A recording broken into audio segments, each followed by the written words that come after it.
Brought to you by the Every Dollar app. Start budgeting for free today. Hey, so I'm negative in a car loan that I would like to get out of. The loan is about $50,000 right now. And the quotes I've been getting are somewhere around 43 to 44. Mm-hmm. And the quotes you got were from who? One was from Jeep. I think the other was from CarMax. Okay. All right. So what kind of car is it? Jeep? Yeah, it's a Jeep. Okay, cool. What is the exact payoff? Have you called and gotten that? Yeah, it's just $50,460 something. Cool. All right. Well, there are three numbers when you get ready to sell a car that you can look at. What you were given was a wholesale number or a trade-in value. So if Jeep or CarMax buys that car for 43, that tells me that they can sell that car for more than that, and that's why they're buying it. They're adding inventory to their lot, and obviously their goal is to make a profit when they sell a car off of their lot. So if they buy it for 43, they're going to put it on the market over there around 47 or 48, whatever, something like that. Does that make sense?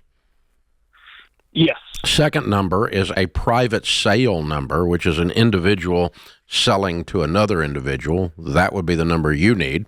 And you can get that at Kelley Blue Book, KBB.com, or go to Edmunds Car Guide. Either one of them help you get that number. Matter of fact, you ought to look at both of them and compare them and see what you think you should put it on the market for at Trader.com or Craigslist or Facebook Marketplace or wherever it is you want to sell your car to another individual. The third number is a retail number, which is what the Jeep dealership's going to put the car on the lot for because they are a retail establishment. You don't have that option because you don't have a car lot. It's not illegal for you to get that much money for it. It's just unlikely you're going to get that much money for it. So I think your car is probably worth 47. I might be wrong, but when you look it up, you're probably going to find it to be about something like that. Who do you owe the 50 grand to? It's Chrysler Financial. The issue that I have seen, though, is right now it seems like the same Jeeps on the lot brand new are going for 46 or 47. You got something wrong because they would not have offered you 43 for it. Because your Jeep is used. Yeah, I got a warranty with it. I don't know if that. That's great. You did it's horrible, but it's great news for this situation.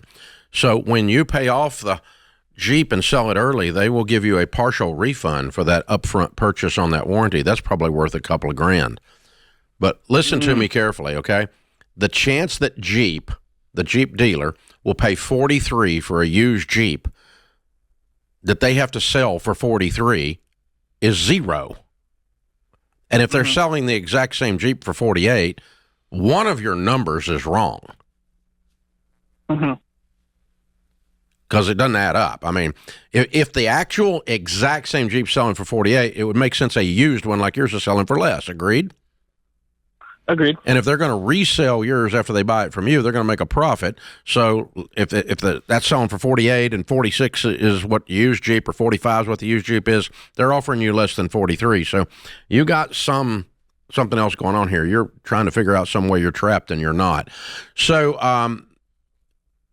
how bad's your credit? Mid 600s. I filed for bankruptcy maybe like 4 years ago, right when the pandemic started. Yeah. So your credit sucks. Okay. Yeah. So what you've got to do is you have to find the difference. Let's pretend that you can sell the car for 47, like I'm saying. Then you need the $3,000 difference, $3,400 difference. You got to come up with that money, either in cash or you got to borrow it. That's why I was asking about your credit. And if you go borrow $5,000, buy you a $2,000 car, and write a check for the difference on this when someone else buys the car, then you're out of it and you're free.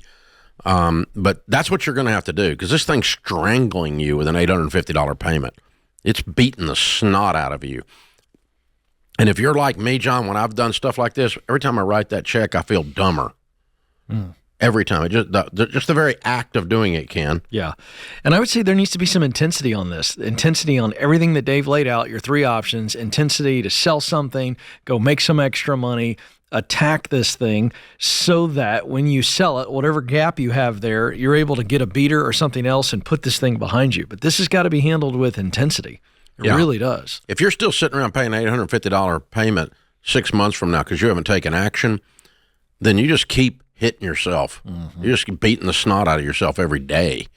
And so the faster you get out of this, the less damage it's going to do. Because let me tell you, 100% of the time, Jeeps go down in value. Mm-hmm. So the longer you hold it, the wider the gap is going to be. Right now, the gap is the least it's ever going to be. That's exactly right. So Ken is smart. He's telling you the truth. You got to get out of this thing.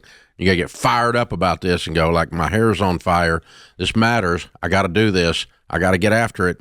And, borrow the difference, sell something, take 6 jobs, come up with the difference in cash, whatever it is. And because the quicker he gets out of this, the quicker he gets a $10,000 raise. It's that simple. Yep. $815 a month. That's right about, just shy of 10 grand. That's a lot of money. Yeah. $833 a month is $10,000 a year. Yeah. You get a $10,000 raise. That would motivate me. Motivate me to never take out the payment in the first place. That's exactly right.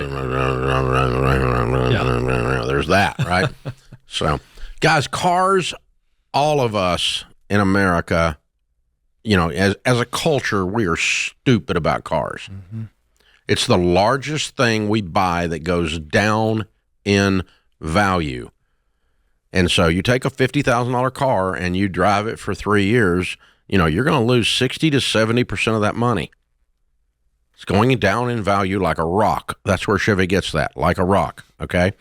And so, they go down in value. And so there's nothing evil about having a nice car. What's bad is when your nice car has you. And it has you when you bought a car you couldn't afford, that's going down in value. You've got too much tied up in a depreciating asset. And worse than that, you financed it. Worse than that, you fleeced it. Oh, you're getting fleeced. That's a bad idea. Don't do that. That was my sheep impression to go with the fleece joke. Y'all got it? Okay. So, yeah, really, seriously. And I'm like you. I like a nice car. I drove a nice car today, but I can afford to take the losses as a percentage of my net worth, percentage of my income. But most people, man, cars are killing you. They're killing you. Create your free every dollar budget today, the simplest way to budget for your life.